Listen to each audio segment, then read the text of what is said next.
Ration కార్డుల పంపిణీ కార్యక్రమంలో ప్రతిపక్షంపై ముఖ్యమంత్రి రేవంత్ రెడ్డి విరుచుకుపడ్డారు. 10 ఏళ్లలో 20 లక్షల కోట్ల రూపాయలు చేతికి వచ్చాయన్న రేవంత్, 1 లక్ష కోట్ల రూపాయలు వాళ్ల జేబుల్లోకి వెళ్లాయని ఆరోపించారు. 1 లక్ష కోట్లతో కట్టిన కాళేశ్వరం 3 ఏళ్లలో కూలేశ్వరం అయిందని విమర్శించారు. తాము కట్టిన శ్రీశైలం, నాగార్జున సాగర్, శ్రీరామ్ సాగర్ జూరాలు ఎలా ఉన్నాయని ప్రశ్నించిన సీఎం దీనిపై చర్చకు సిద్ధమని సవాల్ విసిరారు.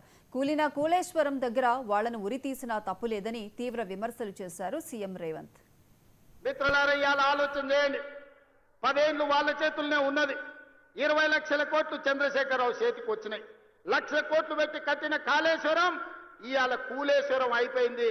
కట్టింది, కూలింది 3 ఏళ్లలోనే అయిపోయింది. వెనకట్టెవడో బుద్ధిమంతుడంట, పందిరేస్తే కుక్కతోక తలిగి కూలిపోయిందంట. చంద్రశేఖరరావు కట్టిన కాళేశ్వరం 3 ఏళ్లలో కూలేశ్వరం అయింది. నేను అడుగుతున్న ఇవాళ ఈడికి వచ్చిన వాళ్ళని, ఇంజనీర్లను, తెలంగాణ మేధావులను ఆలోచన చేయండి.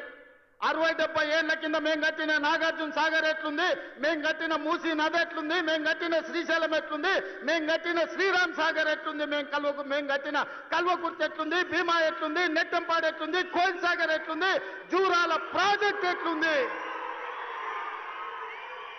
మాట్లాడదామా, చర్చ చేద్దామా? నాగార్జున సాగర్ కట్ట మీద మేం కట్టింది ఎట్లుందో, మీరు కట్టిన మేడిగడ్డ సుందిల అన్నారం పోదమా?